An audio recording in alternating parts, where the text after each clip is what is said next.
أشهد أن لا إله إلا الله وأشهد أن محمدا رسول الله. Assalamualaikum warahmatullahi wabarakatuh. Ahlan wa sahlan wahai saudara dan saudariku semuanya. Berbicara mualaf selalu terjadi hari demi hari, laksana seorang bayi yang selalu lahir dari kandungan ibunya. Sekarang menarik untuk kita bicarakan tentang keadaan seorang mualaf yang terkenal sukses di jagat raya dan akhirnya mantap memeluk Islam. Kesuksesan Sritex tak lepas dari kehadiran pendirinya, yakni Muhammad Lukminto yang biasa dikenal Haji Muhammad Lukminto. Beliau seorang pebisnis asal Indonesia yang berketurunan Tionghoa. Ia lahir pada tanggal 1 Juni tahun 1946 di Kertosono, Nganjuk, Jawa Timur. Kisah menarik sang mualaf ini menjadi perbincangan publik figur ternama. Salah satu produsen tekstil, yang kualitasnya produknya mendunia adalah PT Sritex. Kesuksesan Sritex tak lepas dari kehadiran pendirinya, yakni Haji Muhammad Lukminto. Mengawali karirnya di bidang bisnis dengan pengalaman pahit pasca insiden G30S, PKI. Pada awalnya, ia terpaksa putus sekolah setelah pemerintah mengeluarkan kebijakan untuk melarang segala sesuatu yang berhubungan dengan etnis Tionghoa. Oleh karena itu, Lukminto yang duduk di kelas 2 SMA, di SMA Chonghua harus menyudahi pendidikannya. Setelah putus sekolah, Lukminto kemudian mengikuti jejak kakaknya, yang bernama Ie Dejing atau Emilia, yang telah lebih dulu berdagang di Pasar Klewer, Solo. Lukminto memulai bisnis tekstilnya pada usia 20 tahun di Pasar Klewer. Untuk memulai bisnisnya, orang tuanya memberi modal sebanyak Rp100.000 dan dibelanjakan kain belako dari Semarang dan Bandung. Ia kemudian menjualnya di Pasar Klewer, Pasar Kliwon, dan beberapa pabrik batik rumahan dengan berkeliling. Berkat hasil jualannya, ia kemudian membeli 2 kios di Pasar Klewer pada 1967 dan bisnisnya kemudian semakin berkembang. Barulah ia mengembangkan sebuah industri tekstil dengan mendirikan pabrik pertamanya di Semanggi, Solo pada 1972.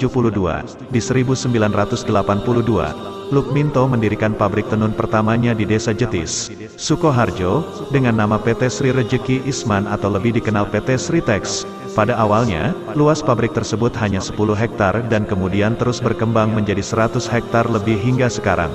Pada tanggal 3 Maret tahun 1992, Presiden Soeharto meresmikan pabrik tersebut bersama pabrik lainnya di daerah Surakarta dan mulai diminta untuk menggarap logistik militer untuk dalam negeri. 2 tahun berselang, kesuksesannya dalam menciptakan seragam berkualitas tinggi di standar militer mampu menggugah benua biru untuk turut bekerja sama dengan PT Sritex untuk memproduksi seragam militer untuk NATO dan Jerman. Langkah spiritualnya menjadi seorang mualaf, dan tutup usianya. Pendiri dan pemilik pabrik tekstil PT Sri Rejeki Isman Tekstil, Sritex, Muhammad Lukminto, meninggal dunia pada tanggal 5 Februari tahun 2014 di Singapura. Terlahir dengan nama Ye Jisin, Lukminto memeluk Islam sejak Mei tahun 1995. Menteri Penerangan era Orde Baru, Harmoko, disebut berperan membantu Lukminto jadi mualaf. Selanjutnya, Amir mendampingi Lukminto dalam menjalankan syariat Islam. Misalnya, tiap Jumat mengajari salat, baik di rumah atau di pabrik. Pak Lukminto juga beberapa kali naik haji dan menjalankan umrah, katanya.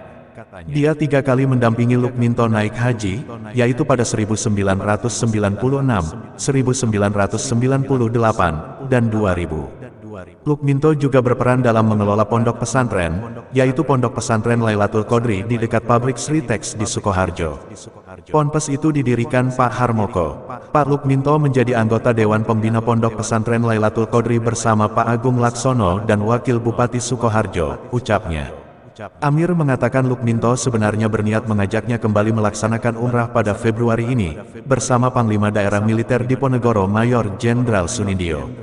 Oktober tahun 2013, Pak Lukminto mengajak saya dan Pak Pangdam umrah ke Mekah.